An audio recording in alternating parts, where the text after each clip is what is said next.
These days, everybody's worried about the real estate market. So let me tell you where I think it's headed over the next 6 to 8 months.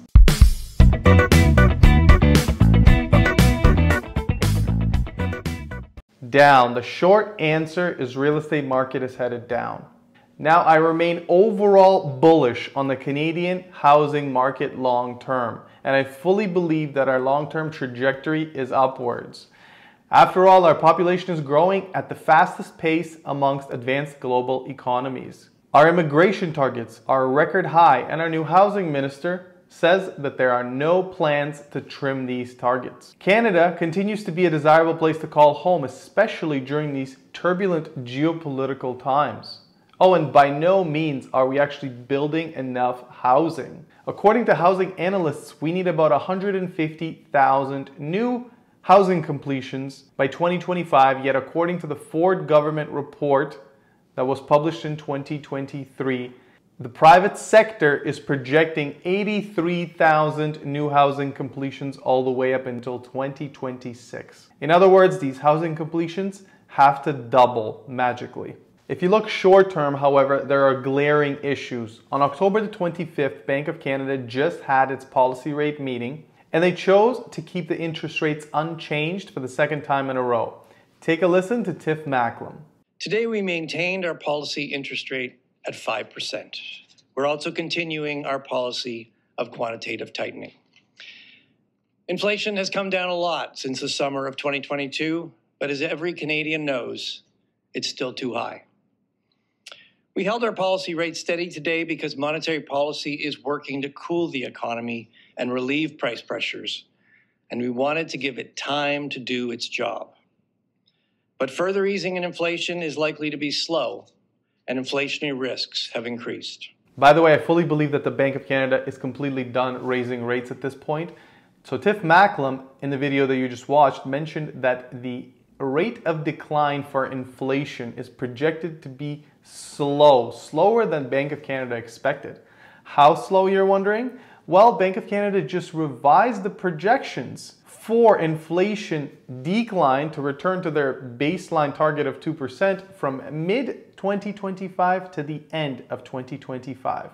What does this mean? This means that the interest rate drops that all of you are holding your breath for just got pushed back. In my opinion, Q3 of 2024 is the earliest that we're going to see a rate drop. As of right now, with rates where they are, the housing market just doesn't function. Take an average condominium in Toronto, for example, which costs $730,000.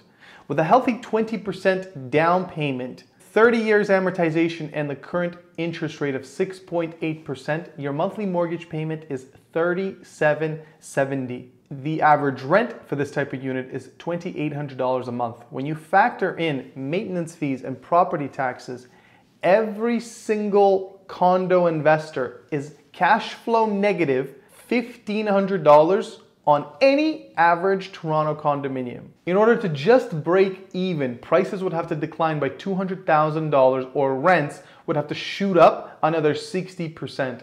Either scenario is extremely unlikely, therefore the market is just frozen. Sales activity is at multi-decade lows. Just have a look at some of the tweets from industry professionals. Despite massive population growth over this same time period.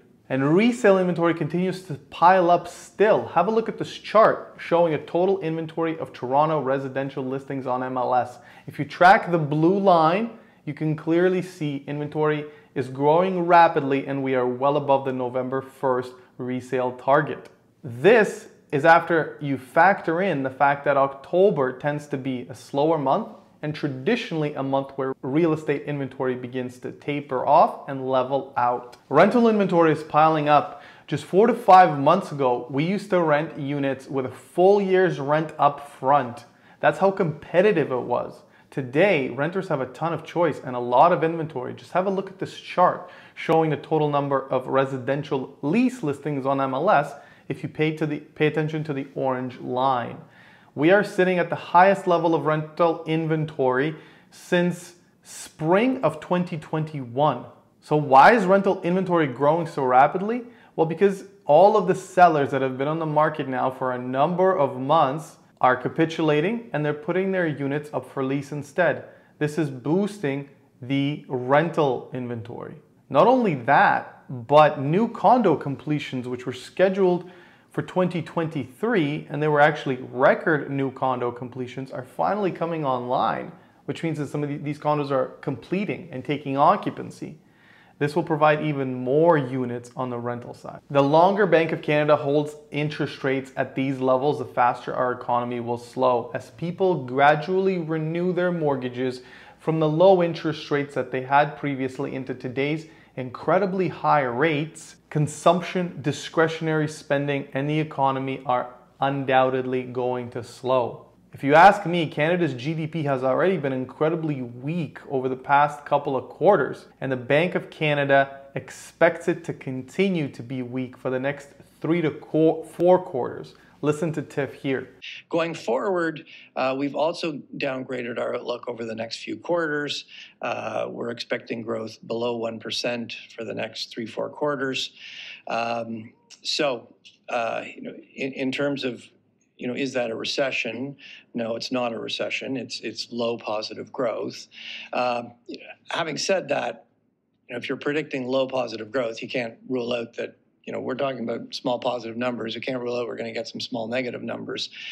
So there could certainly be 2 or 3, small negative quarters. When people say the word recession, I think what they have in mind is a steep contraction in output and a large rise in unemployment. That's not what we're forecasting. I'll just close by saying, we've been saying for some time that the path to a soft landing is narrow.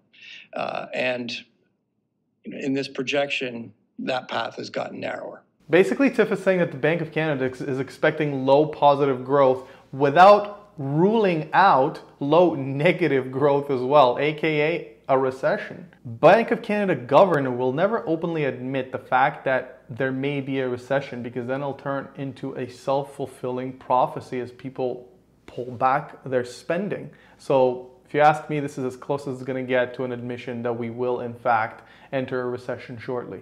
So now you have to wonder, what kind of an economic shift or a piece of news can be significant enough to change the trajectory of this market? In my eyes, only a significant decline in interest rates can bring activity back into the real estate market and change the market sentiment. So all eyes on the Bank of Canada and the CPI readings. So there are some deals out there that are worth taking advantage of already from distressed sellers, especially on the assignment side. Power of sale listings are up dramatically, and more will undoubtedly come over the coming months. Pre-construction can be an interesting opportunity in a market like this, because you're able to buy a property that's going to complete in 3 to 4 years, and in 3 to 4 years, interest rates will be significantly lower than they are today. My suggestion is to tread carefully. Protect your money and your savings in order to be able to take advantage of the amazing opportunities that are going to present themselves over the coming months. I hope you've enjoyed this video. Feel free to share your thoughts on the Greater Toronto real estate market. Do you think the next 6 to 8 months will be as challenging as I think? Or do you think the spring 2024 market will take off like a rocket ship? Share your thoughts in the comment section.